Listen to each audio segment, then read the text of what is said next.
advocating for an independent Baloch state. Pakistan signed a treaty of friendship with Khan on the 11th of August 1947.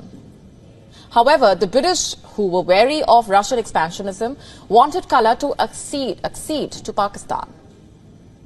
By October 1947, Pakistan began pushing for accession. On the 17th of March 1948, Pakistan accepted the accession of Qalat's 3 feudatory states, leaving Qalat landlocked with less than half its landmass. Rumors spread that Khan wanted to accede to India, prompting Pakistan's army to move into Balochistan. On March 26, 1948, this triggered an insurgency which remains ongoing.